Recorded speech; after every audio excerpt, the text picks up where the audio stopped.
Meus amigos, vamos dar continuidade à apresentação da série sobre a sustentabilidade ambiental do Brasil. Já apresentamos como o governo Lula poderá tornar o Brasil ambientalmente sustentável. Apresentamos um vídeo abordando esse tema.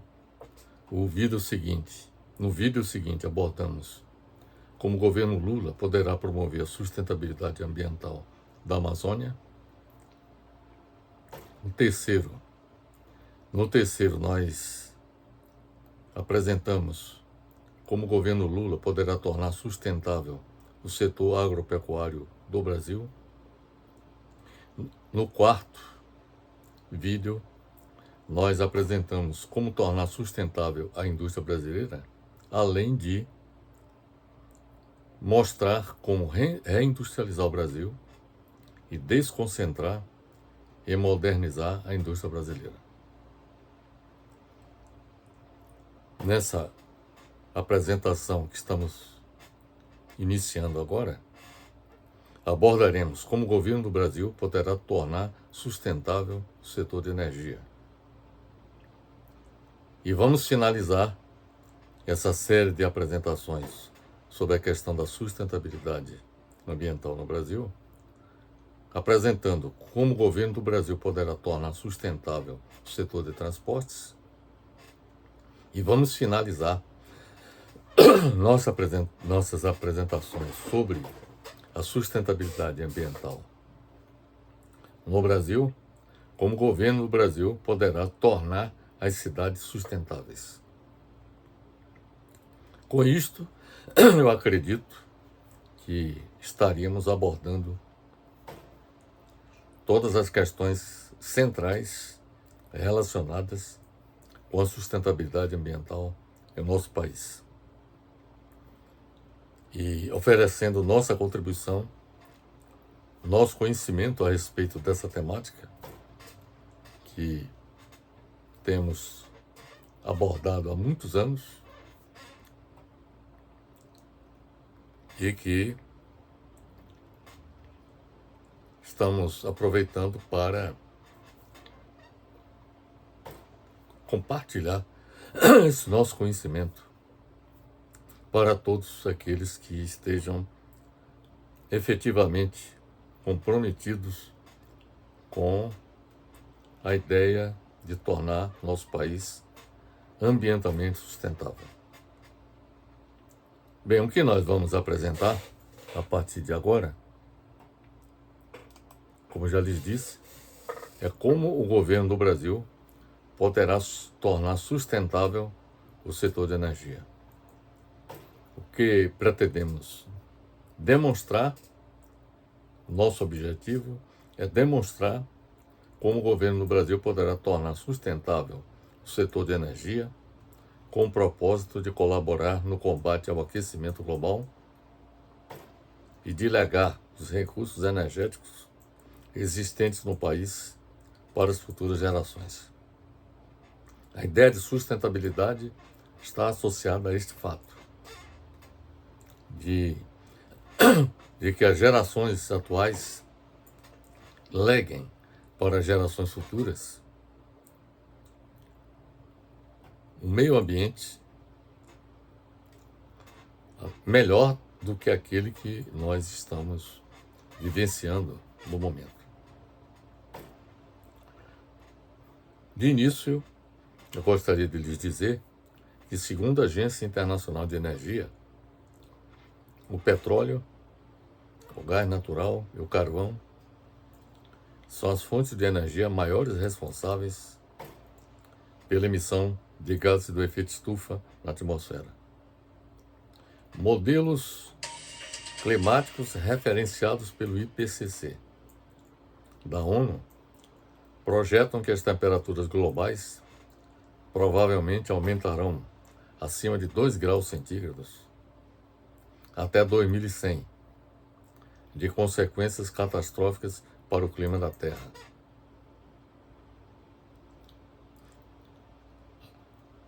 É importante observar para todos que estão assistindo a este vídeo que a temperatura média do planeta Terra corresponde a 15 graus centígrados. Se aumentar para 17 graus centígrados, haverá uma mudança climática em nosso planeta que será catastrófica pelas consequências que essa mudança produzirá sobre o nosso meio ambiente. Sobre essa questão das consequências da mudança do clima, nós já produzimos vários vídeos, já produzimos artigos abordando essa temática, de modo que em nosso canal, aqueles que estão inscritos poderão pesquisar e localizar os vídeos em que eu tive a oportunidade de abordar a questão da mudança climática e suas consequências sobre a vida em nosso planeta. De modo que o acréscimo de 2 graus é o objetivo que tem sido colocado nas diversas conferências da COP como objetivo a ser perseguido pela humanidade, porque a percepção dos cientistas do clima é a de que, alcançado 2 graus centígrados a mais dos 15 graus centígrados de temperatura média do planeta Terra, isso poderá significar um ponto de não retorno, que muito dificilmente haveria condições de ultrapassado esse incremento de 2 graus centígrados na temperatura média do planeta Terra. Seria praticamente impossível que o clima em nosso planeta voltassem a ter um comportamento aceitável para todos nós. Então este cenário só não acontecerá, eu falo o cenário catastrófico, só não acontecerá se as emissões globais de dióxido de carbono e metano forem cortadas. No mundo, o uso e a produção de energia são responsáveis por 57% da emissão dos gases de efeito estufa na atmosfera. Nós temos aqui uma tabela que mostra quais são os fatores causadores do efeito estufa. Entre esses fatores causadores do efeito estufa, temos o uso e a produção de energia, que é responsável por 57%, conforme já lhes falei. É o clorofluorcarbono, que responde por 17%, que é o outro gás. São as práticas agrícolas, por exemplo, a criação de gado e a flatulência do gado, que emite grandes quantidades de metano, responde por 14% do efeito estufa. O desmatamento responde por 9%. E outras atividades industriais por 3%. Somando essas percentagens, corresponde a 100%.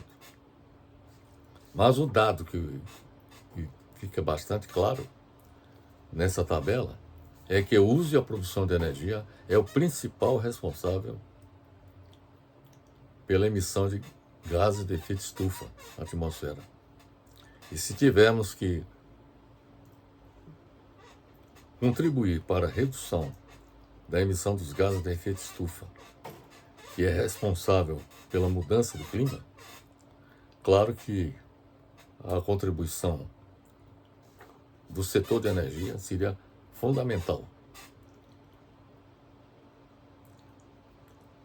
Então, este é um dado que nós temos a partir de uma publicação de Lashoff e Tierpark, Policy Options for Stabilizing Global Climate. Foi uma publicação Environmental Protection Agency, de 1989. Foi dessa publicação que eu extraí essa informação. Bem,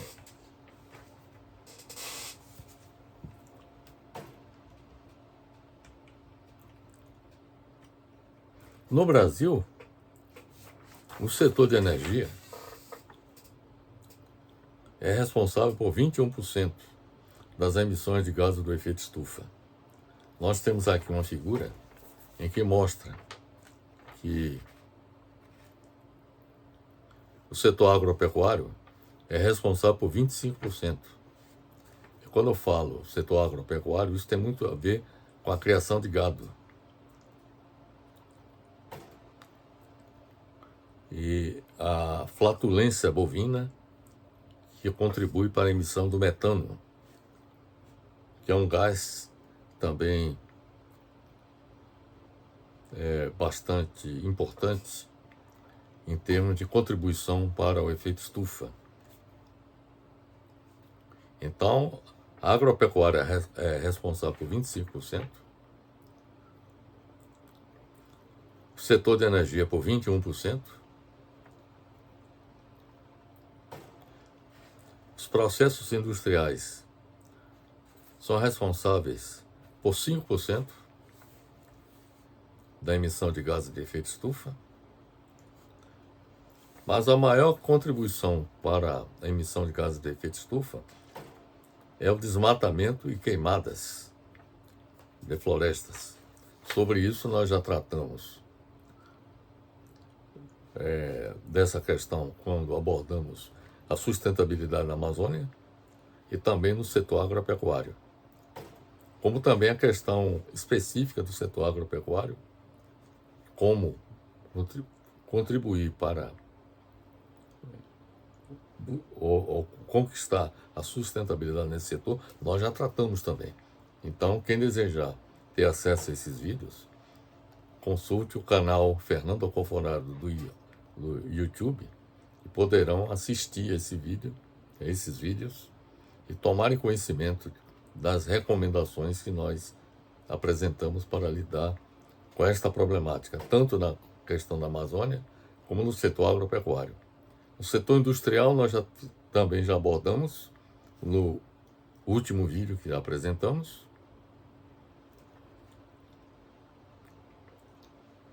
E aqui tem uma outra contribuição de 5%, é referente aos resíduos.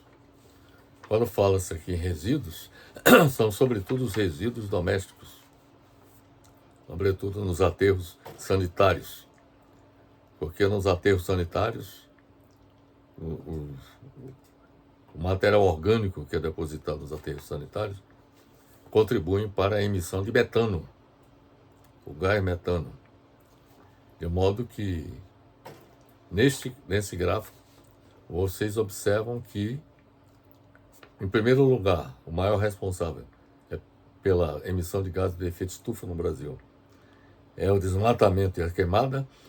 Em segundo lugar, é o setor agropecuário. E em terceiro lugar, o setor de energia. E a contribuição do setor de energia é também importante, porque contribui com 21% da emissão de gases de efeito estufa. E se o Brasil contribuir na redução da emissão dos 21% de gases de efeito estufa, vai contribuir também para a redução da emissão dos 57% da emissão de gases de efeito estufa na atmosfera, que é a maior contribuição nessas emissões, que é representado pelo uso e a produção de energia em escala planetária.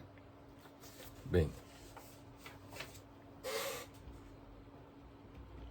tudo leva a crer, meus amigos, que poderosas forças econômicas, ambientalistas, políticas e sociais deverão empurrar o mundo para um sistema de energia diferente do atual, que deve operar necessariamente com níveis muito inferiores de combustíveis fósseis. Esta é que é a problemática maior da questão do setor de energia, como também no setor industrial, a utilização de combustíveis fósseis, tanto na produção de energia como na produção industrial. A energia solar, a energia geotérmica, a energia eólica, a energia da biomassa e a energia do hidrogênio deverão ocupar cada vez mais espaço na matriz energética mundial no futuro. Tudo leva a crer que serão desenvolvidos também grandes esforços voltados para a eficiência energética. Quando se fala em eficiência energética, significa que os equipamentos, máquinas, equipamentos a serem produzidos consumirão menos energia do que os atuais.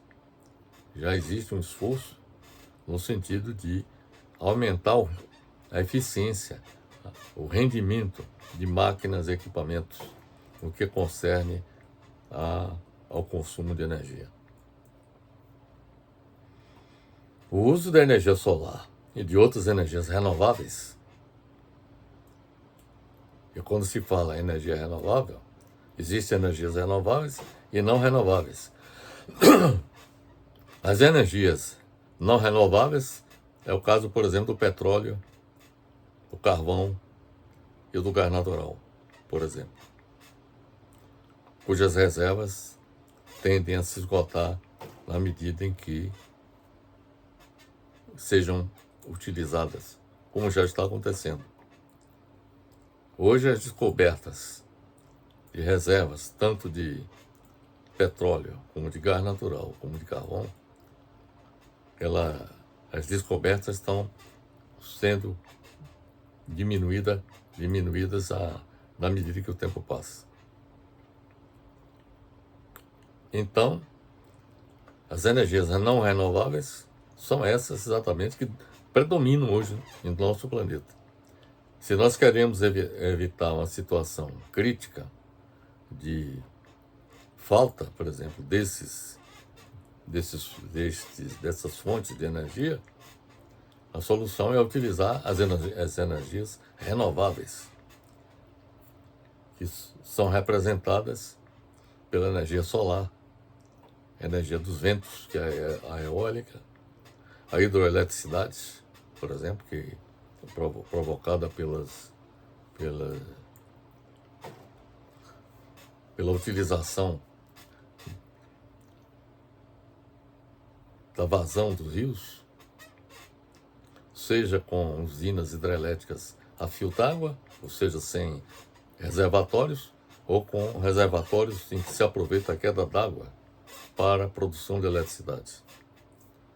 Além da hidroeletricidade, da energia solar, da energia eólica, temos a energia geotérmica, que é aquela provocada,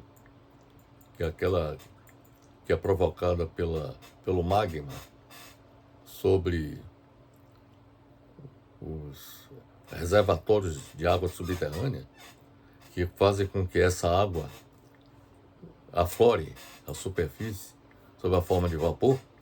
Então, a energia geotérmica seria dessa natureza e seria, digamos assim, também renovável, né?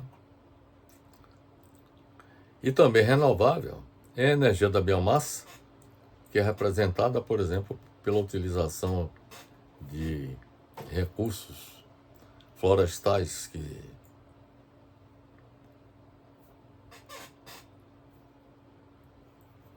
sejam utilizados de forma racional e planejada,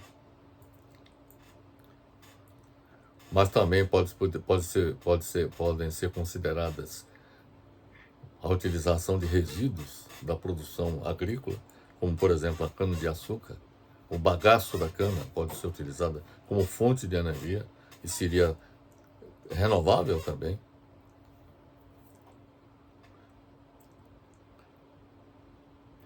E além disso, hidrogênio. que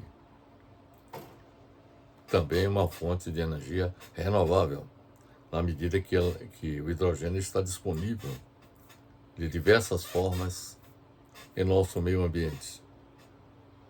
Então, a energia solar, a energia geotérmica, a energia eólica, a energia da biomassa e a energia do hidrogênio deverão ocupar cada vez mais espaço na matriz energética mundial do futuro. Tudo leva a crer que serão desenvolvidos também grandes esforços voltados para a eficiência energética, como já lhes falei. O uso da energia solar e de outras energias renováveis provocará mudança de grande magnitude em todo o planeta, destacando-se entre elas a criação de indústrias totalmente novas, como já está acontecendo, o desenvolvimento de novos sistemas de transporte, como já está acontecendo, e a modificação da agricultura e das cidades. Então, tudo leva a crer que transformações dessa natureza deverão acontecer no futuro. Indústrias novas, desenvolvimento de novos sistemas de transporte, modificações da agricultura e das cidades. O grande desafio que se coloca na atualidade é o de prosseguir com o desenvolvimento de novas tecnologias que aproveitem eficientemente a energia e utilizem economicamente recursos renováveis. Este é o cenário energético alternativo requerido para evitar o comprometimento do meio ambiente global. Isso significa dizer que mudanças profundas de política energética global devem ser colocadas em prática para reduzir o consumo de combustíveis fósseis, que respondem por 80% dos suprimentos mundiais de energia. Esse é que é o problema central, meus amigos. 80% dos suprimentos mundiais de energia tem como fontes o uso de combustíveis fósseis. A maior parte das pessoas tem pouca ideia do que seria um sistema energético não baseado em combustíveis fósseis. Nem parece reconhecer que é possível uma abordagem alternativa. É muito possível que entre os combustíveis fósseis, o gás natural seja ainda utilizado, porque produz 2 vezes mais energia por quilo de carbono liberado. Entre os combustíveis fósseis, é o mais aceitável de todos, o gás natural. Certamente, apesar de ser uma fonte de energia limpa, a energia nuclear não será utilizada em um sistema de energia realmente sustentável. Os acidentes de Three Mile Island, nos Estados Unidos, de Chernobyl, na Ucrânia, e de Fukushima, no Japão, contribuíram para a queda na expansão das usinas nucleares no mundo. É a questão da segurança na operação dessas usinas. Além disso, há o problema da disposição final do resíduo atômico, do lixo atômico. Novas tecnologias de energia já se acham à disposição para dar início a uma transição histórica de energias que só ocorrerá com mudanças fundamentais na política energética na grande maioria dos países. O primeiro passo consiste em redirecionar um grande número de políticas governamentais, de modo que se destinem a realizar os objetivos centrais da eficiência energética e de redução do uso de combustíveis fósseis. Veja bem, o primeiro passo consiste em redirecionar um grande número de políticas governamentais, de modo que se destinem essas políticas a realizar os objetivos centrais do que? Eficiência energética, ou seja, consumir energia da forma mais econômica possível, e de redução do uso de combustíveis fósseis. São esses 2 objetivos que devem ser colocados quando se fala em política energética do futuro. É provável que a utilização da energia solar seja a pedra angular de um sistema mundial de energia sustentável. Por quê? Porque a luz solar não apenas se acha disponível em grande quantidade, como também está mais extensamente distribuída no mundo do que qualquer outra fonte de energia. A energia solar você pode captá-la em qualquer parte do planeta, porque o Sol se apresenta em todas as regiões do planeta. A radiação solar está presente em todas as regiões do planeta. Segundo o World Watch Institute dos Estados Unidos, para viabilizar um sistema mundial sustentável de energia em 2030, observem bem essa proposta do World Watch Institute. Esse instituto coloca que em 2030 o consumo de petróleo deveria ser reduzido à metade do ocorrido em 1989. O carvão deveria corresponder a 10% do seu consumo de 1989. O gás natural deveria manter o seu consumo de 1989.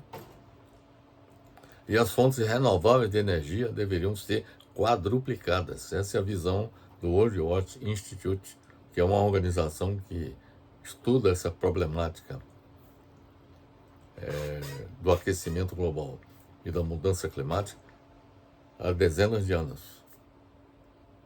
Com esta política energética em escala mundial, segundo o World Watch Institute, seria possível reduzir as metade as emissões de CO2 registradas em 1989. Essa é a proposta do World Watch Institute. Bem, vamos ao primeiro ponto que nós pretendemos abordar, diz respeito à política energética sustentável requerida para o setor elétrico no Brasil. Eu procurei dividir a questão da política energética sustentável em dois setores, dentro do setor de energia. Um é o setor elétrico especificamente, e o outro é referente ao setor petróleo, gás natural e carvão mineral. Então vamos abordar inicialmente a questão da política energética sustentável requerida para o setor elétrico do Brasil.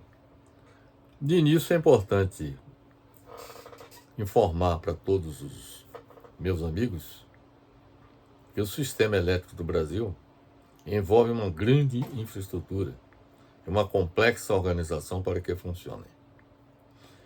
Ele conta com o Sistema Interligado Nacional, o SIN, S-I-N, o Operador Nacional do Sistema Elétrico, cuja sigla é ONS, a Agência Nacional de Energia Elétrica, que é a ANEEL, e a Eletrobras.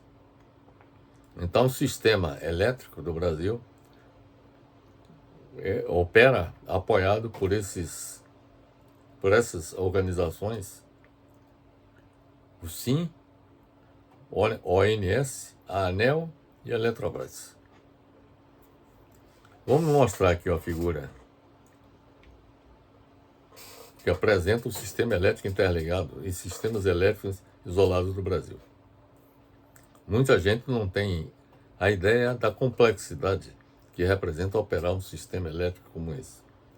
O Brasil tem um dos sistemas elétricos mais modernos, mais desenvolvidos em todo o planeta. E esse sistema ele foi gestado a partir da década de 60. E eu tive a oportunidade de contribuir como profissional da engenharia, como engenheiro, projetista, como engenheiro civil e elétrico que sou, no desenvolvimento de vários sistemas, como por exemplo no Rio, São Paulo, na Bahia, no Nordeste. Nós fomos responsáveis pela coordenação, pela elaboração do primeiro plano, pelo primeiro estudo de mercado de energia elétrica do Nordeste, quando trabalhamos na Sudene, e também quando fomos subsecretário de Energia do Estado da Bahia, fomos responsáveis pelo primeiro plano, pela coordenação do primeiro plano estadual de energia do Estado da Bahia. E, por sinal, foi o ponto de partida para fazer com que o estado da Bahia se tornasse líder na área de energia solar e energia eólica, quando nós propusemos neste plano a implementação dessas ações. E além disso, nós somos responsáveis também pela implantação da Companhia de Gás da Bahia, a Bahia Gás, que a partir da sua criação passou a distribuir gás canalizado, não só em Salvador, como também no interior do estado da Bahia, se integrando ao sistema de produção e distribuição de gás canalizado do país. Mas, como eu estava, além disto, quando trabalhamos na Light, no eixo Rio-São Paulo, também tivemos a oportunidade de contribuir no planejamento do sistema elétrico dessas regiões do país. Isto nas décadas de 60 e 70. Então nós temos aqui uma figura que mostra o sistema elétrico interligado e os sistemas elétricos isolados do Brasil. Aqui, em círculos vermelhos, nós temos as usinas hidrelétricas. Quanto maior for o tamanho do círculo, maior é a potência instalada. E aqui nós temos na legenda a indicação das potências referentes a cada uma dessas usinas hidrelétricas instaladas no país. Temos também, como parques eólicos, a marcação em verde. Temos as usinas solares em branco. Temos também a indicação de centrais geradoras, de usinas térmicas, digo melhor. As usinas hidrelétricas em laranja, as usinas térmicas em vermelho, os parques eólicos em verde, as usinas solares em branco. Temos também centrais geradoras em azul. E temos também aqui a indicação das tensões das linhas de transmissão, que variam de 138 kV, kilovolts, até 750 kV, que é o caso, por exemplo, das duas linhas de transmissão que interligam Itaipu até São Paulo. Então aqui vocês têm uma visão da importância que representa o sistema elétrico interligado do país, que foi construído desde 1960. Porque antes de 1960, o que existia no Brasil eram sistemas isolados. Eram empresas de energia que operavam isoladamente no fornecimento de energia para determinadas regiões do país. Eram sistemas isolados. A partir da década de 60, teve início a integração do sistema elétrico e se transformou nisso que aqui está. Nesse gráfico aqui, dá para vocês terem uma ideia do peso, da importância, da complexidade do sistema elétrico do país. E observem que esse sistema que garante o suprimento de energia elétrica em todo o país. Claro que em alguns momentos tem ocorrido apagões provenientes de problemas que ocorrem localizadamente, mas de modo geral o desempenho do sistema elétrico do Brasil tem sido bastante satisfatório. E ele está expresso nesse mapa, em que mostra a interligação, a integração do sistema que aconteceu a partir da década de 1960.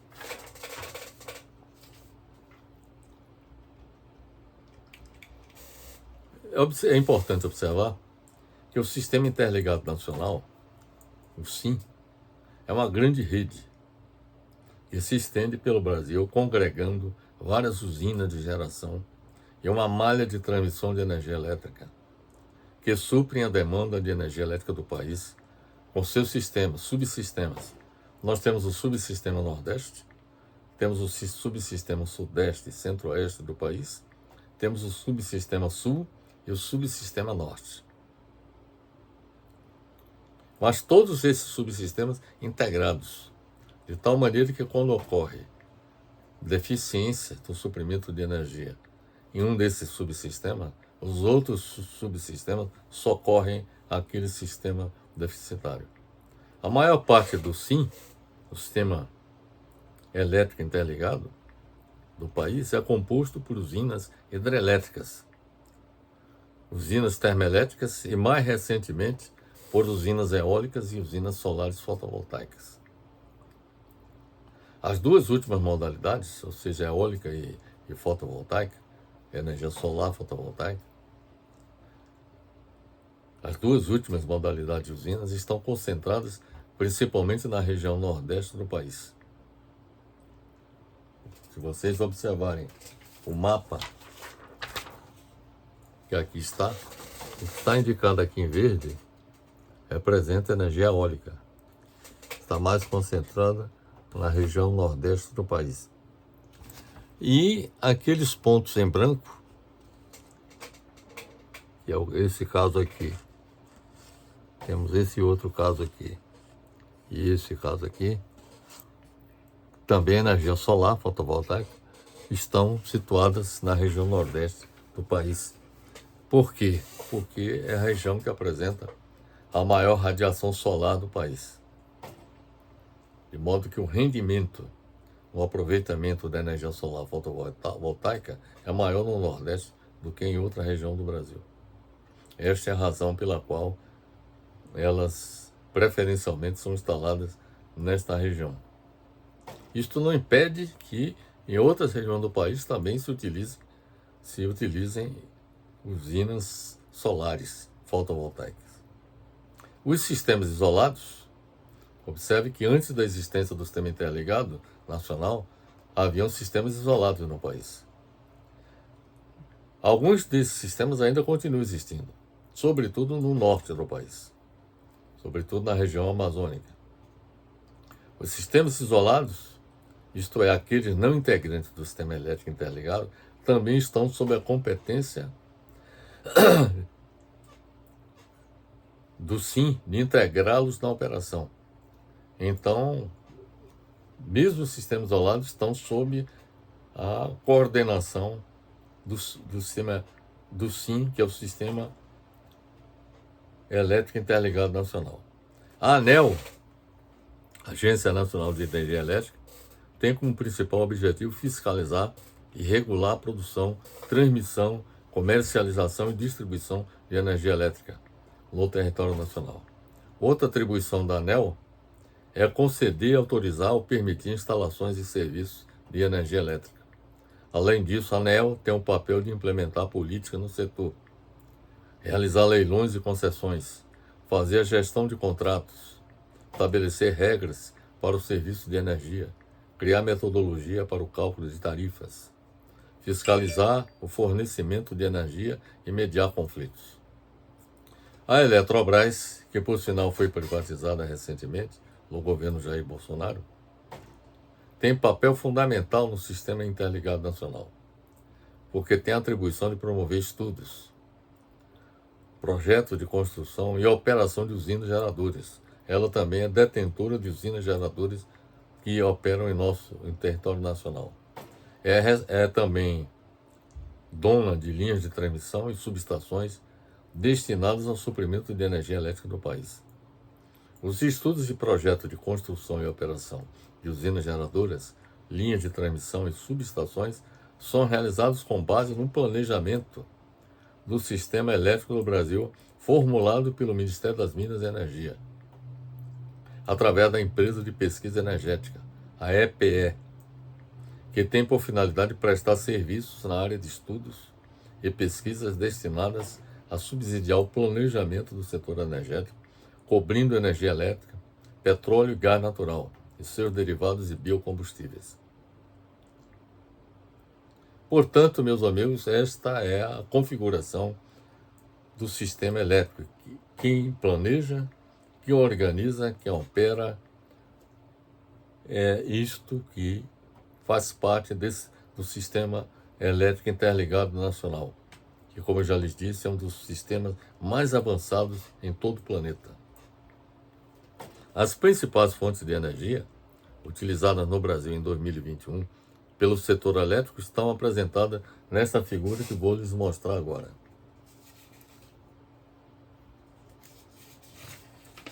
Na geração de energia elétrica, são utilizados como fontes a hidráulica, fontes hidráulicas, como eu já lhes disse, a utilização de usinas hidrelétricas, que são movidas, se utiliza água para, digamos assim, mover as turbinas e gerar eletricidade. Mas também se utiliza na geração de eletricidade no país a biomassa, por exemplo, a lenha e o carvão vegetal, além de resíduos, como por exemplo os resíduos da cana, o bagaço da cana, por exemplo. A biomassa representa 8,2%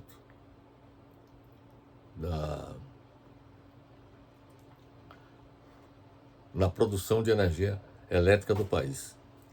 A geração, a energia, os ventos respondem por 10,6%, utilizando turbinas eólicas, que se movem graças à ação do vento. E ao mover a turbina, há um alternador que possibilita a geração de eletricidade. Temos também como fonte solar, que responde por 2,5% da geração de energia elétrica do país.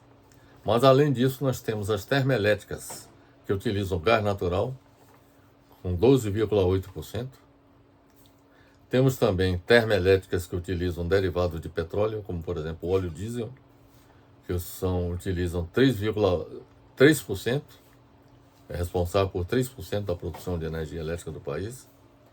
A nuclear, que utiliza urânio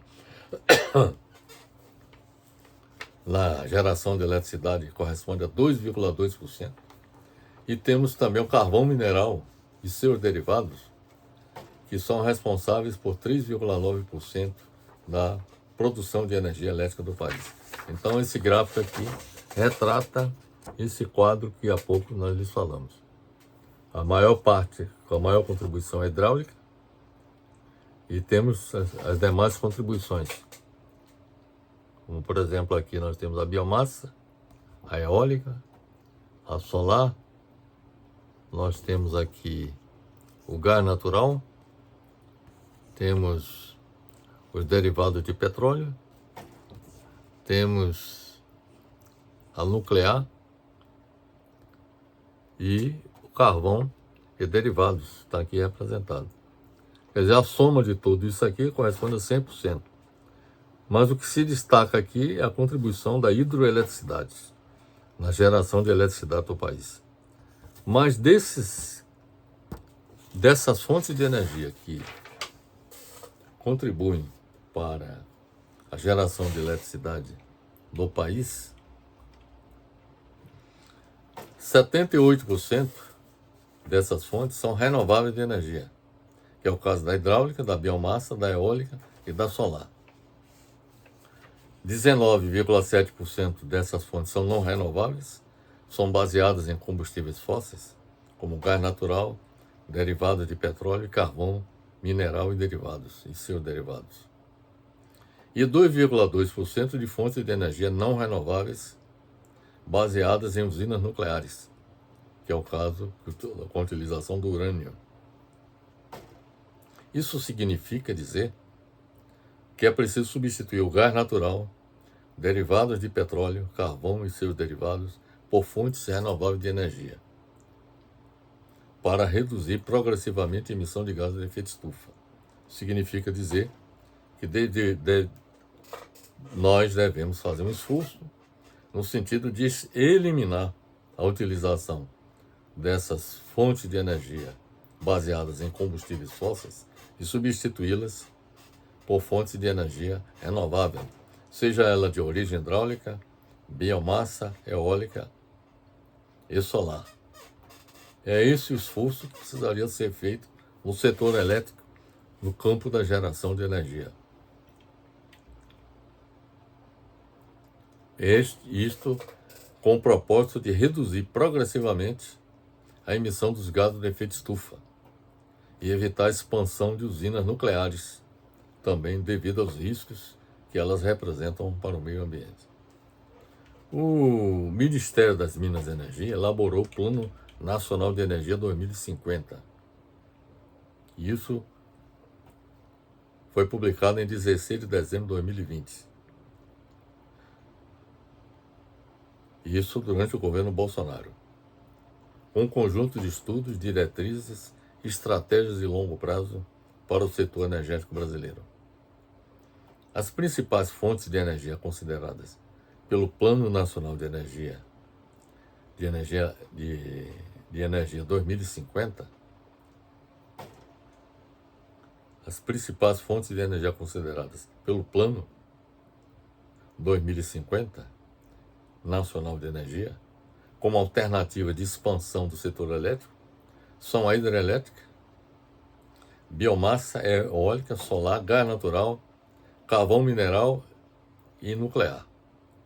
Observe que, nesse plano, carvão mineral e nuclear estão sendo contempladas, na minha opinião, indevidamente. Se nós queremos reduzir a zero a emissão de gases de efeito estufa proveniente do setor de energia, carvão mineral deveria ser excluída. Da mesma forma que o gás natural. Mas o gás natural, como ele é um combustível fóssil mais limpo, vamos dizer assim, e ainda se admite a sua presença.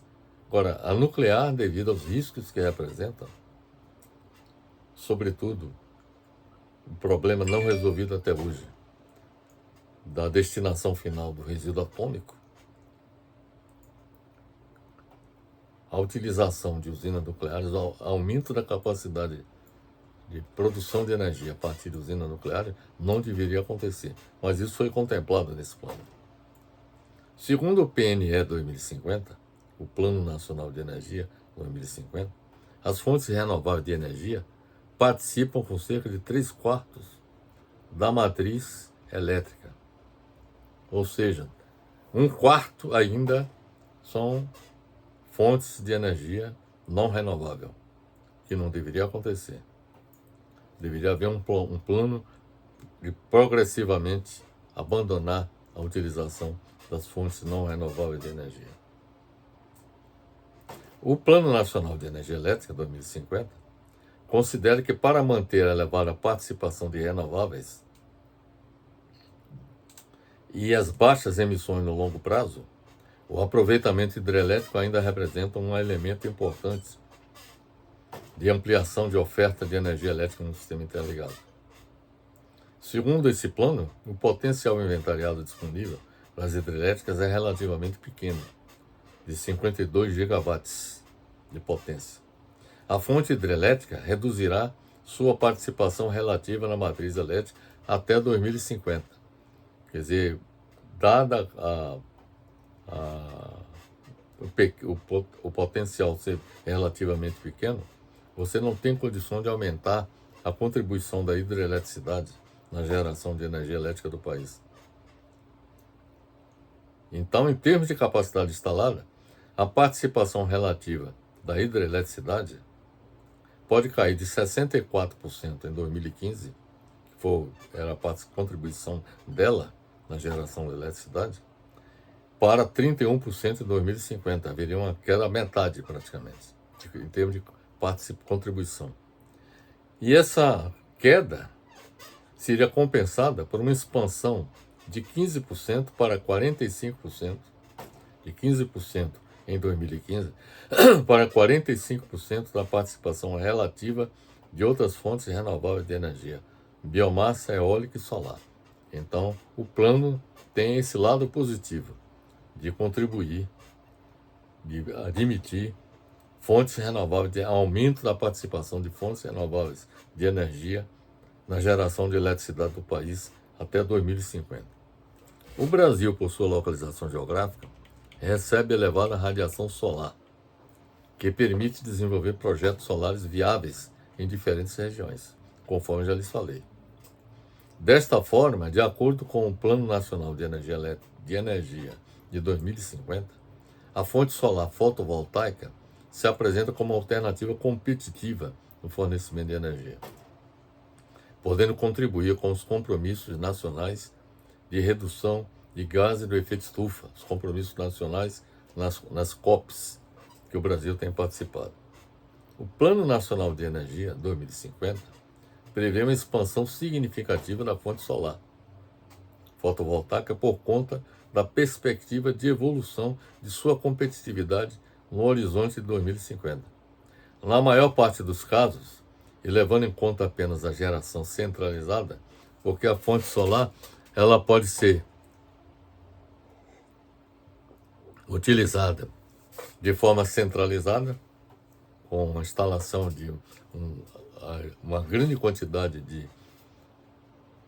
de placas solares para captação da radiação solar, mas pode ser também considerada instalações isoladas. Então, o que eu quero dizer é o seguinte, que a capacidade instalada total centralizada de energia solar fotovoltaica em 2050 pode ser superior a 100 gigawatts, se ela for utilizada em substituição à expansão da eólica. Quer dizer, aí é uma questão de utilizar solar ou eólica. Então, por exemplo, se for utilizadas de forma centralizada a energia solar fotovoltaica até 2050, em substituição à expansão da eólica, quer dizer, ou no caso, se não expandir a eólica, mas expandir a solar, ela pode chegar a 100 gigawatts de potência.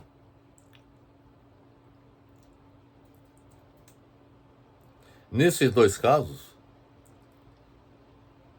veja bem, aqui nós falamos de dois casos. Uma hipótese, ela poder ser instalada 100 gigawatts de potência de energia solar fotovoltaica, em substituição à expansão da eólica, ou quando a expansão da linha de transmissão estiver limitada.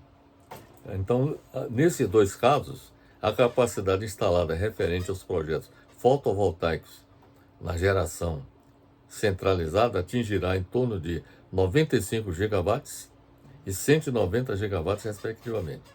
Ou seja, o que eu quero dizer é o seguinte, se for abandonada a expansão da eólica, não houver preferência pelo solar, pode-se instalar 95 gigawatts de potência até 2050. E quando houver limitação na expansão da linha de transmissão de energia, poderá ser instalado até 190 gigawatts de potência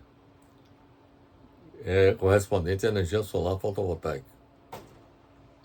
Porque a questão basicamente é a seguinte, a questão da linha de transmissão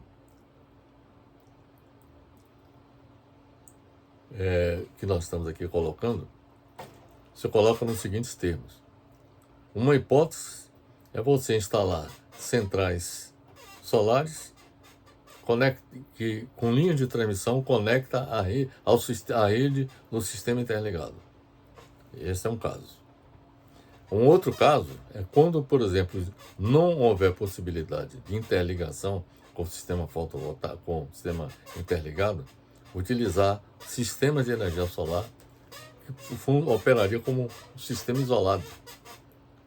ele não conectado ao sistema elétrico interligado.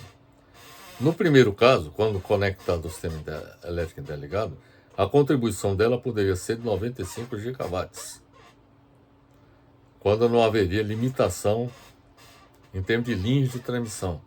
Linhas de transmissão são aquelas linhas elétricas que conectam a central produtora de eletricidade até o mercado, por exemplo, ou então a uma outra, a uma subestação que conecta com a linha de transmissão que conecta com os mercados. Então, no primeiro caso, não haveria limitação de linha de transmissão. Então, a contribuição da energia solar fotovoltaica poderia ser 95 gigawatts, no estudo do Plano Nacional de Energia Elétrica. Na hipótese de haver limitação de linhas de transmissão, que eles colocam, eles admitem expandir a utilização de energia solar fotovoltaica até 190 gigawatts. E aí, nesse caso, essas centrais elétricas solar fotovoltaica, elas atenderiam a mercados isolados, vamos dizer assim. Quer dizer, não conectados ao sistema elétrico interligado. Tais valores correspondem a uma participação da energia solar centralizada entre 18% e 30% da capacidade instalada total do sistema elétrico em 2050. Veja bem para isso. Quer dizer, admite até a participação da energia solar, que hoje representa, a energia solar hoje representa 2,5% do sistema elétrico interligado. Nesse plano, estão admitindo a possibilidade de participação da energia solar fotovoltaica entre 18% e 30% da capacidade instalada total do país em 2050. A geração distribuída, em que a fonte solar fotovoltaica representará pouco mais de 85% da capacidade instalada até 2050, por conta da sua modularidade. Então, aqui, o que ele admite é o seguinte, que além da geração elétrica centralizada ou isolada, com centrais de grande porte instaladas no país, até mesmo considerando a utilização, por exemplo, individualizada nas residências ou nas indústrias, ou até mesmo em edifícios comerciais, de placas solar fotovoltaica, que isso daí se chama geração distribuída. No caso da geração distribuída, em que a fonte solar fotovoltaica representará pouco mais de 85% da capacidade instalada até 2050, por conta da sua modularidade, custo decrescente e difusão da tecnologia na sociedade, alcançaria entre 28 gigawatts e 50 gigawatts em 2050. Então, no caso da geração distribuída, em que as pessoas, os usuários, os consumidores de eletricidade, implantariam por conta própria os seus sistemas de energia solar fotovoltaica, poderiam alcançar até entre 28 gigawatts e 50 gigawatts em 2050, o que representaria 4 a 6% da carga total. Então, a participação da energia solar fotovoltaica tende a ser significativa em nosso país. Segundo o Plano Nacional de Energia Elétrica 2050, na geração de energia elétrica, a geração térmica, aí já é o ponto negativo do Plano Nacional de Energia.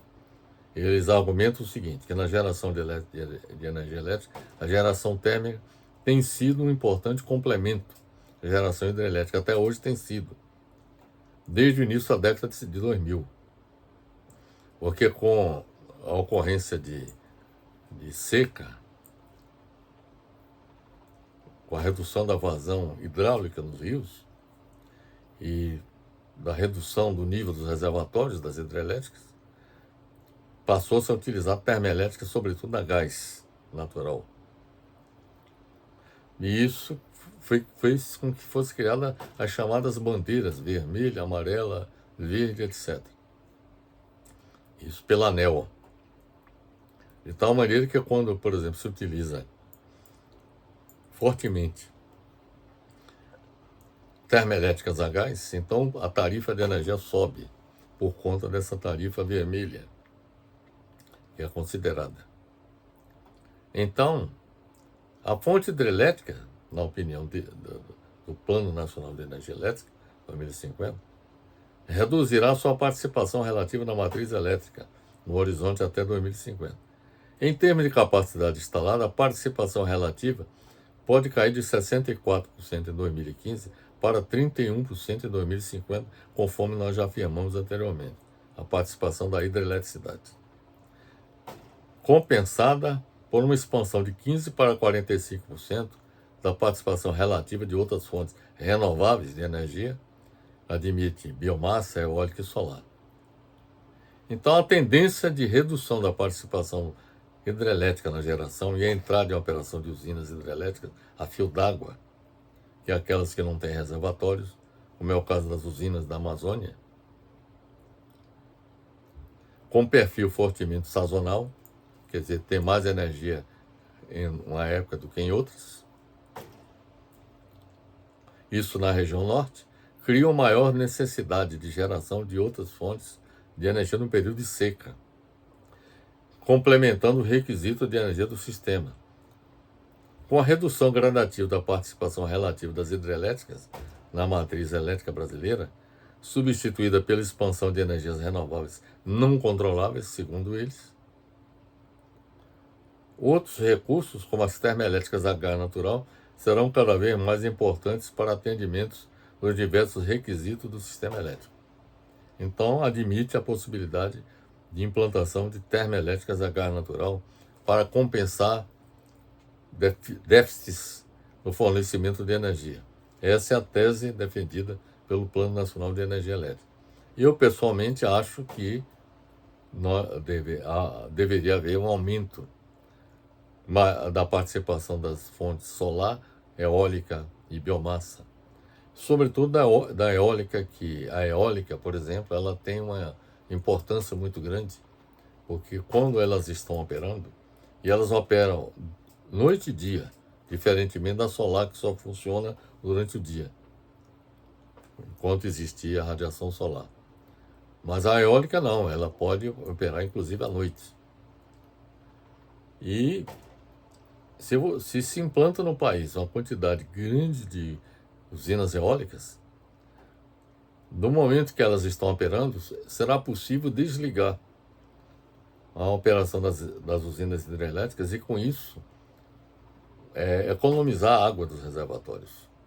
Então, o papel das usinas eólicas seria de compensar, de fazer com que esses reservatórios acumulassem mais água para serem utilizadas no momento que se tornar oportuno. Isso daí é uma questão de cálculo, de determinar qual a potência eólica a ser implantada para realizar esse papel. Eu, pessoalmente, preferiria investir em eólica do que em termoelétricas a gás, exatamente para não contribuir na emissão de gases do efeito estufa.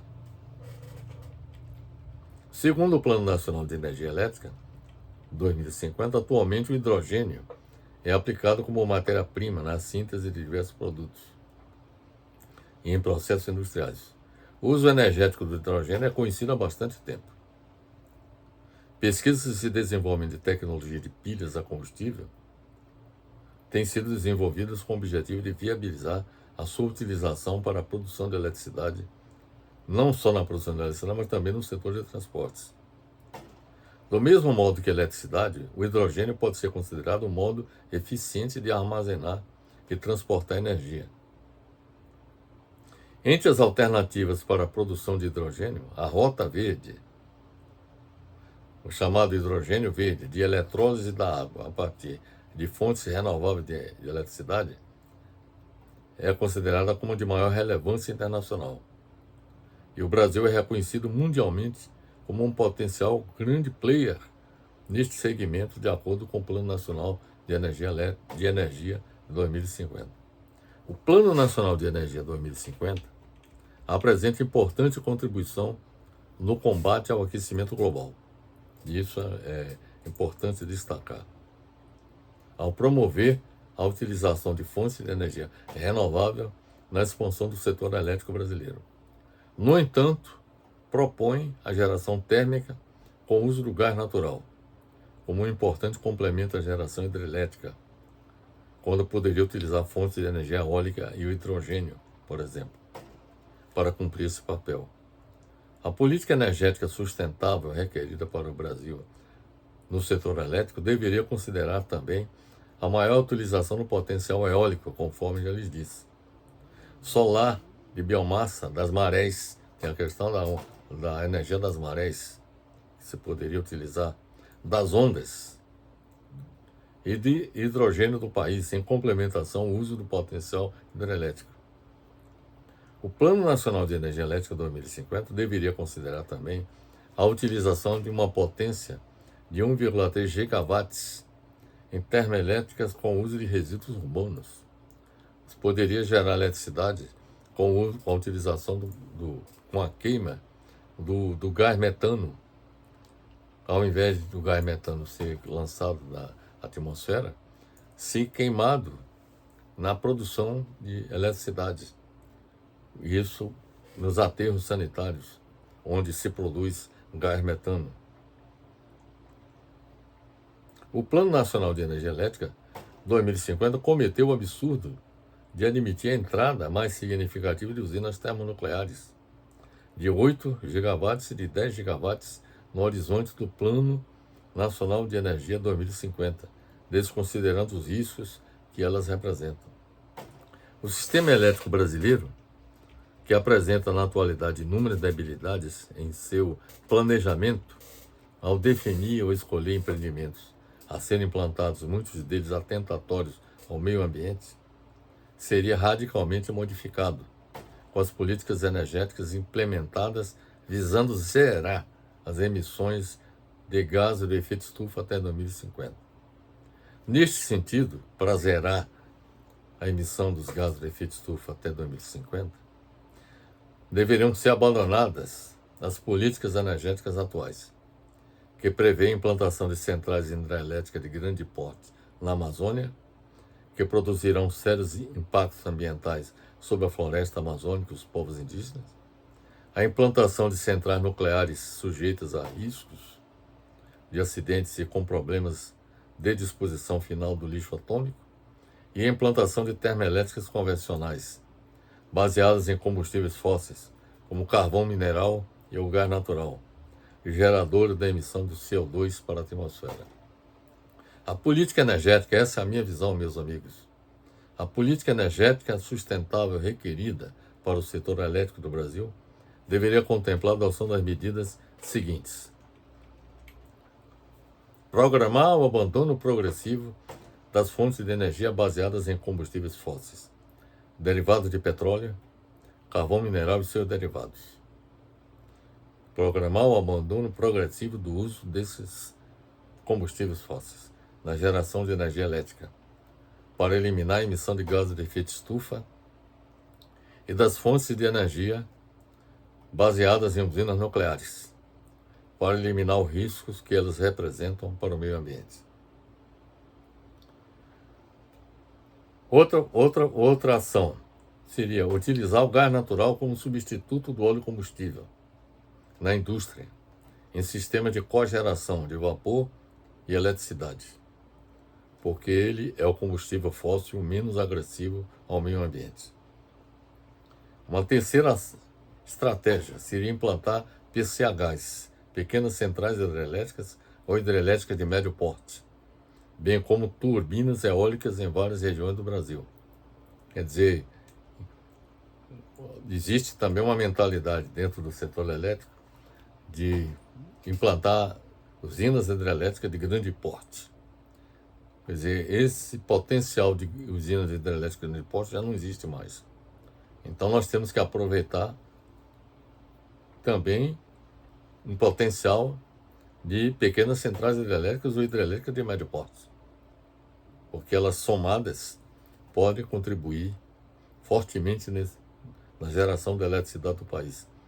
E bem como instalar turbinas eólicas em várias regiões do Brasil, inclusive no mar, como já acontece, por exemplo, em vários países do mundo, como, por exemplo, na Holanda, no Mar do Norte, que existem várias estruturas com turbinas eólicas implantadas em pleno oceano para captar a energia dos ventos. Implantar usinas eólicas e sistemas híbridos nas localidades mais apropriadas. Quando falamos em sistemas híbridos, é admitir a possibilidade de utilizar vários sistemas de geração alternativos existentes nas localidades. Montar sistemas de energia solar fotovoltaica ou termosolar, onde justificar a sua implantação. É oportuno observar que na energia solar fotovoltaica se produz energia elétrica diretamente captando energia, a radiação solar, e na termosolar é que a radiação solar ela contribui para produzir, por exemplo, vapor e com isto ter a sua utilização onde ela se justificar. Utilizar a energia das marés e das ondas, conforme já lhes falei, já existe há muito tempo tecnologias que permitiria fazer isso. E o que eu quero colocar é o seguinte: nós devemos utilizar todas as alternativas tecnicamente disponíveis para gerar eletricidade no país. Produzir energia com o uso do biogás proveniente dos aterros sanitários. Produzir energia em pequena ou média escala e distribuída em mercados próximos das fontes de produção, ao invés da produção concentrada de energia elétrica através de grandes centrais hidrelétricas, conforme já lhes falei, distantes dos mercados consumidores de energia. Complementar a produção de energia elétrica com o uso de turbinas eólicas e sistemas de energia solar fotovoltaica ou termosolar, onde justificar a sua implantação. Produzir energia a médio e longo prazo com a utilização do hidrogênio. Abandonar as centrais nucleares como alternativa energética por ser de alto custo e apresentar problemas de segurança. Economizar energia em todo o setor de atividade do país. Deveria haver um esforço nesse sentido, na busca da economia de energia. Implantar sistema de cogeração na indústria para produzir vapor e eletricidade, utilizando resíduos da produção industrial e o gás natural. Elevar a confiabilidade na operação do sistema elétrico interligado para minimizar os efeitos dos blackouts, com o uso de sistema de proteção duplicados. Uma das teses que eu defendo é de usar sistemas de proteção duplicados em pontos críticos de suprimento. A duplicação de importantes linhas, troncos de transmissão e a utilização de turbinas eólicas e sistemas de energia solar fotovoltaica próxima da rede elétrica. Então estas são as recomendações, meus amigos, que nós apresentamos para fazer com que haja uma política energética sustentável para o setor elétrico do Brasil. Agora nós vamos falar da política sustentável requerida para o setor petróleo, gás natural e carvão mineral do Brasil. De início, é importante lhes apresentar que as principais fontes de energia utilizadas no Brasil em 2021 estão apresentadas nessa figura que vou lhes mostrar agora.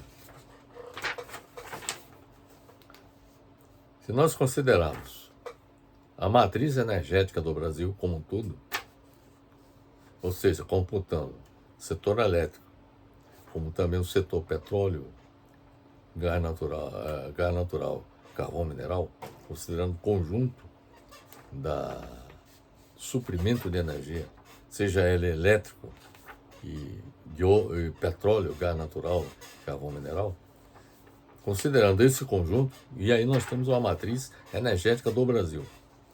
E nessa matriz energética do Brasil nós observamos o seguinte, que a participação no todo da hidráulica é de 11% no total. Do gás natural, de 13,3%.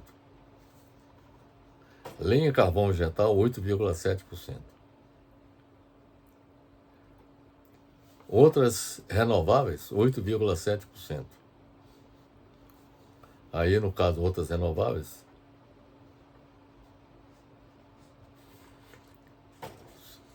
diz respeito, por exemplo, à utilização de resíduos agrícolas que não sejam os derivados de cana-de-açúcar.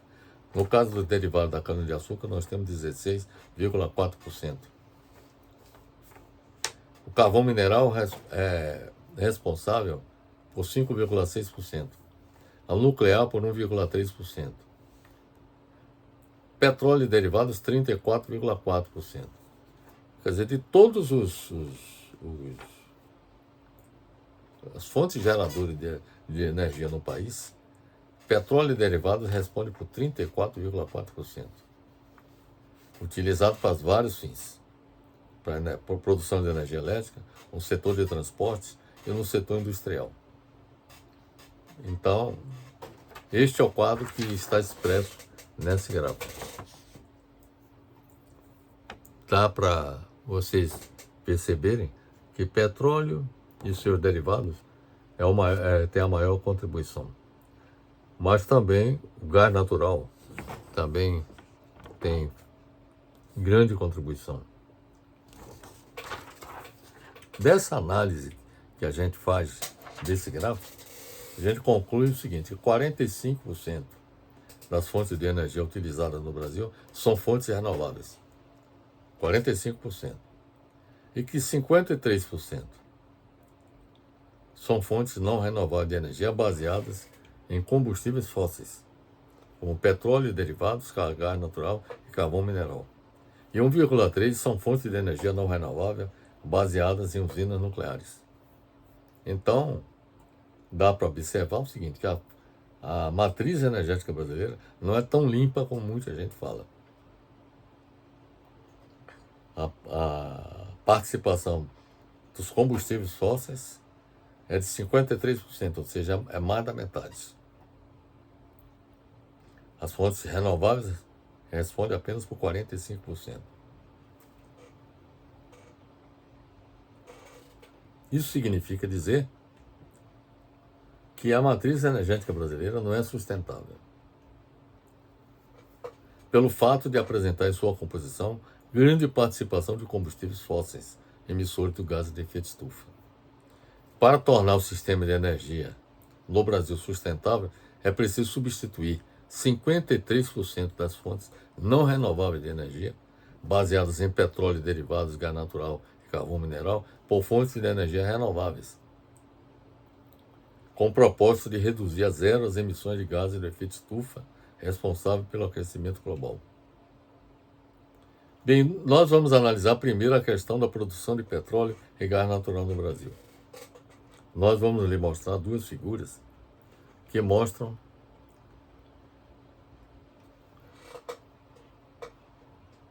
que o petróleo e o gás natural são as principais atividades da Petrobras, que busca aumentar suas reservas e desenvolver a produção para atender a crescente demanda de derivados de petróleo e gás natural do Brasil. E essas atividades, elas estão espalhadas pelo país, sobretudo pelo litoral e no interior da Amazônia. Vou lhes mostrar um gráfico aqui que expressa as áreas de produção de petróleo e gás natural no Brasil. Essas partes que estão marcadas por pontos pretos são as áreas de produção de petróleo e gás natural.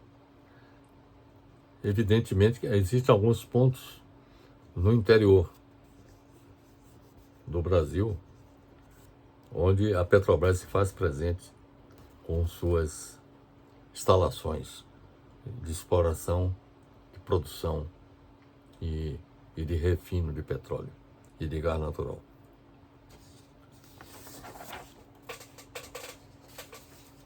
Temos um outro gráfico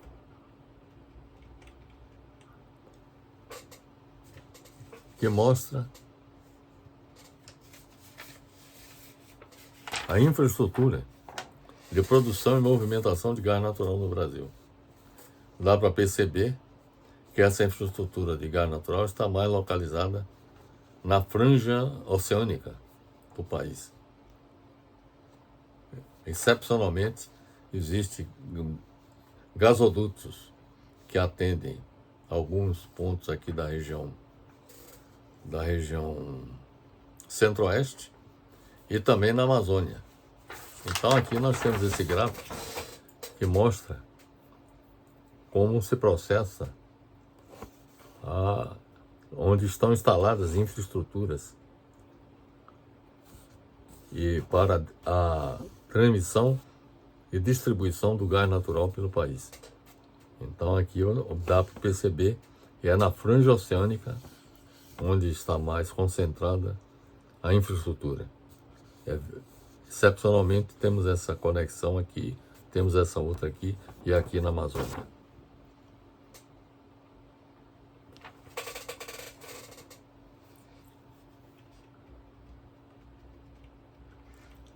Quanto à produção do carvão mineral no Brasil, o carvão mineral é conhecido por sua coloração preta. O carvão mineral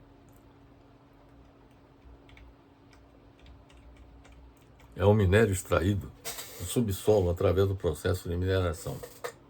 O carvão mineral é um combustível fóssil constituído por átomos de magnésio e carbono.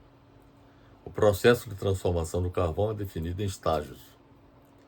A princípio se constitui a turfa, posteriormente o lignito, depois o carvão betuminoso e por fim o antracito, que é uma forma mais pura do carvão mineral, rico em carbono, compacto, duro e não produz cheiro durante sua queima. O carvão mineral no Brasil supre em especial as usinas termoelétricas, que consomem cerca de 85% da produção de carvão.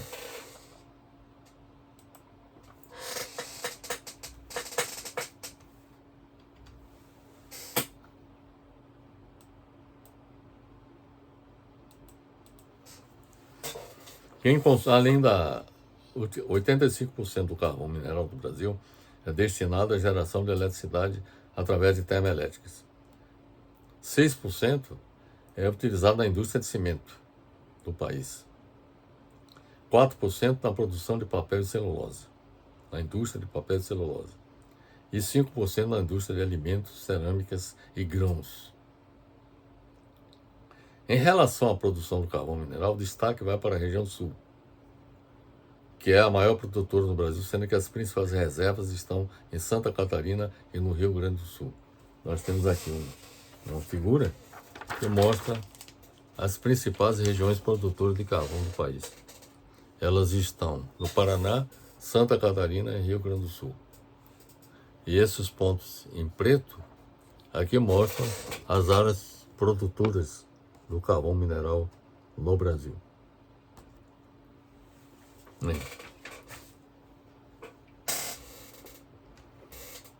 O Plano Nacional de Energia 2050 considera a expansão da produção e do consumo de petróleo e seus derivados para atender sua demanda no Brasil até 2050.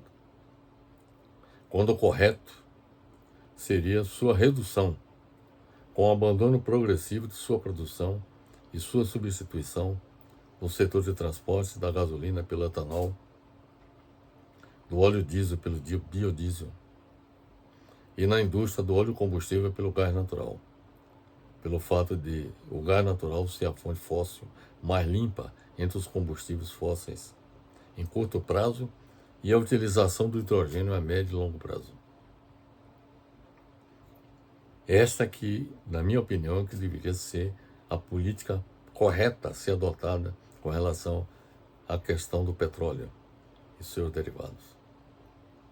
Ou seja, deveria ser proposta não a expansão da produção de petróleo, mas seu abandono progressivo da produção e sua substituição dos derivados, o setor de transportes da gasolina pelo etanol, do óleo diesel pelo biodiesel e na indústria do óleo combustível pelo gás natural.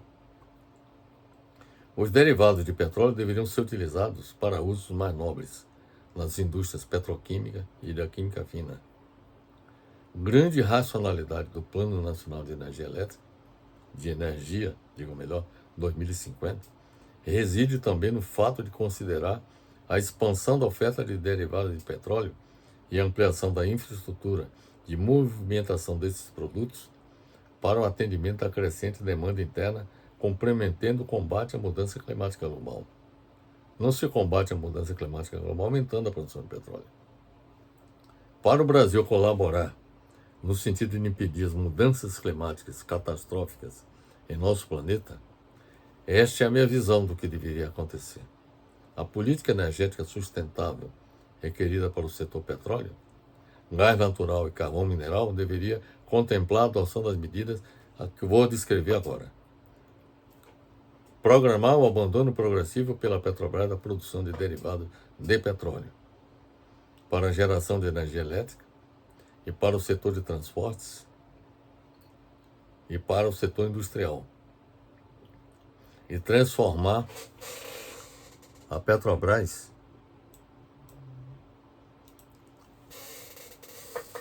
em empresa produtora de energia limpa e renovável.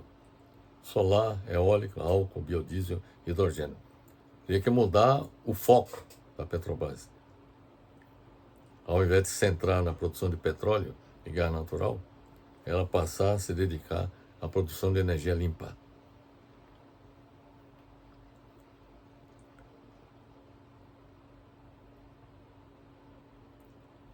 No caso específico, eu falei programar o abandono progressivo pela Petrobras a produção de derivados de petróleo para a geração de energia elétrica e para o setor de transportes.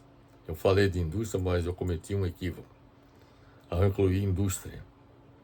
Porque no caso da Petrobras, ela pode colaborar fornecendo matéria-prima, sobretudo para a indústria petroquímica e para a indústria química fina. Bem, a segunda medida seria fazer com que a Petrobras produza derivados de petróleo exclusivamente para a indústria petroquímica e química fina e mantenha a produção de gás natural por ser o combustível fóssil mais limpo. Reduzir progressivamente o consumo de petróleo e seus derivados no Brasil, com a adoção de políticas visando a execução de programas que contribuam para a sua substituição por outros recursos energéticos. Neste sentido, é preciso efetuar 1. Substituição da gasolina pelo etanol e do diesel pelo biodiesel em curto prazo no setor de transportes. Então é preciso que haja um programa no setor de transportes que contemple a substituição da gasolina pelo etanol e do diesel pelo biodiesel em curto prazo no setor de transportes. 2. Substituição da gasolina e do óleo diesel pelo hidrogênio a médio e longo prazo no setor de transportes. 3. Substituição do óleo combustível pelo gás natural, pela biomassa e pelo hidrogênio na indústria. 4. Substituição do GLP pelo gás natural, que é menos poluente no setor residencial e de comércio e serviços. E 5. Fabricação de automóveis elétricos e híbridos que sejam movidos com eletricidade e utilizem combustíveis líquidos. Então, com isso, nós estaríamos colaborando no sentido de reduzir o consumo de petróleo e seus derivados, promovendo a substituição dos derivados de petróleo e a utilização, por exemplo, do automóvel elétrico, ao invés do automóvel movido a combustão interna. Outra a estratégia seria programar o abandono progressivo da produção do carvão mineral para fins energéticos no Brasil, substituindo-o pelo briquete, que tem poder calorífico 2,5 vezes maior do que a lenha e 5 vezes maior do que o carvão, e é produzido através de um processo conhecido como briquetagem, que tem como matéria-prima a serragem. Quer dizer, programar um abandono progressivo da produção do carvão mineral para fins energéticos, substituindo o briquete, conforme lhes falei, que tem um poder calorífico maior do que o próprio carvão. Executar programas que contribuam para a redução do consumo de petróleo no Brasil através da ações de economia de energia. Aí já o foco é a economia de energia. Essas políticas são as seguintes. Primeiro, produzir vapor e eletricidade na indústria com uso de sistema de cogeração. Segundo, incentivar as montadoras de automóveis e caminhões no sentido de elevar a eficiência dos veículos automotores para economizar combustíveis. Que se produza automóveis movidos a combustão interna, mas que sejam com motores mais eficientes. Terceiro, expandir sistemas ferroviários e hidroviários para o transporte de carga em substituição aos caminhões. Porque os caminhões no Brasil são responsáveis pelo maior consumo de óleo diesel. Então, uma forma de reduzir o consumo de óleo diesel no transporte no Brasil é incentivar a implantação de sistemas ferroviários e hidroviários. Quarto, expandir o sistema de transporte coletivo, sobretudo o transporte de massa de alta capacidade como o metrô, e o VLT para reduzir o uso de automóveis nas cidades. Então, reduzir o uso de automóveis nas cidades é também uma medida de economia de energia, de economia de combustíveis fósseis. Quinto, restringir o uso de automóveis nos centros e em outras áreas das cidades. E uma forma de restrição seria a cobrança de estacionamentos, em preços elevados de estacionamentos. Uma forma de desincentivar o uso do automóvel também no centro das cidades. Sexto, incentivar a fabricação de máquinas e equipamentos de maior eficiência para economizar energia. E sétimo, utilizar derivados de petróleo para fins não energéticos, sobretudo como matéria-prima industrial. Então essas são as recomendações que eu faria com relação à adoção de uma política sustentável de energia para o setor de petróleo, gás natural e carvão mineral. Bem, para finalizar, quais são as conclusões que nós extraímos de tudo que acabamos de expor? Que o Brasil e o planeta como um todo se defrontam no momento atual diante da necessidade imperiosa de substituir os combustíveis fósseis, carvão, petróleo e gás natural, por fontes de energia limpa e renovável, para evitar a mudança climática catastrófica que deverá ocorrer com a manutenção da política energética atual, bem como adotar medidas de eficiência energética ou de economia de energia para reduzir a dependência dos combustíveis fósseis. Energia limpa diz respeito a toda fonte de energia que não emite substâncias poluidoras. Essa é a definição mais básica e sucinta a respeito de energia limpa. Sua produção e consumo são importantes para a proteção do meio ambiente e para a melhora na qualidade de vida das pessoas. As fontes de energia limpa a serem utilizadas preferencialmente são as renováveis, como a hidrelétrica, a solar, a eólica, o hidrogênio, a geotérmica, das marés, das ondas e a biomassa. Excepcionalmente, poderão ser utilizadas como fonte de energia a nuclear, que teria restrições pelos riscos que ela representa, e o gás natural por ser o combustível fóssil menos agressivo ao meio ambiente. Essas são fontes de energia que só deveriam ser consideradas e utilizadas excepcionalmente. Isso na hipótese de que as demais fontes de energia limpas e renováveis não atendam aos requisitos. As fontes de energia limpa já são uma realidade em todo o mundo. O futuro do setor energético no Brasil e em todo o mundo significará obrigatoriamente o uso das fontes de energia limpa e renovável. A energia limpa e renovável é uma alternativa concreta para fazer frente à degradação ambiental e à má utilização dos recursos naturais do planeta. O uso da energia limpa e renovável é, sem sombra de dúvida, a forma racional de garantir a sustentabilidade do planeta Terra para as atuais e futuras gerações. Bem, finalizando nossa apresentação, eu vou lhes falar sobre as fontes de referências com as quais eu me baseei para preparar este vídeo que estamos apresentando. Quero observar que, além desse vídeo, também estamos produzindo artigos abordando esse tema e que estão disponíveis nos sites do academia.edu, do SlideShare, do WordPress, do LinkedIn e do próprio Facebook.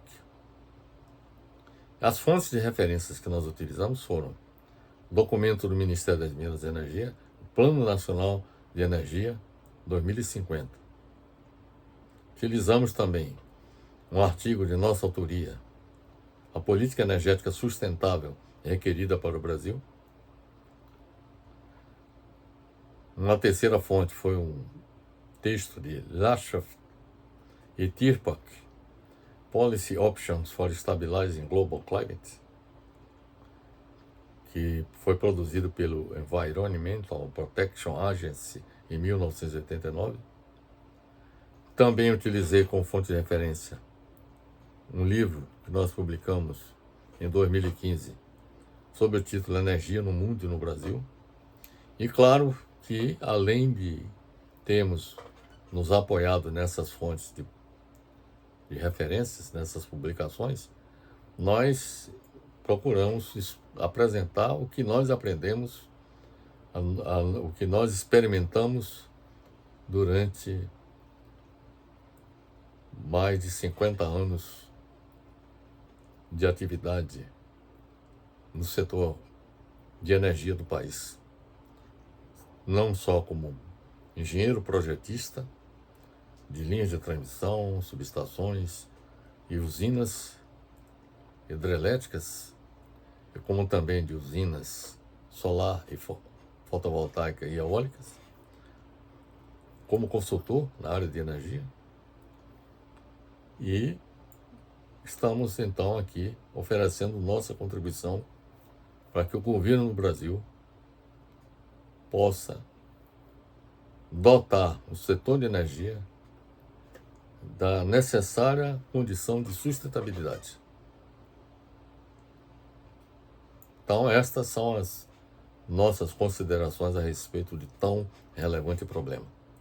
O próximo vídeo que nós iremos apresentar abordando o tema sustentabilidade vai tratar da questão da sustentabilidade relacionada com o sistema de transporte do país. Finalizo deixando um forte abraço para todos e até a próxima oportunidade.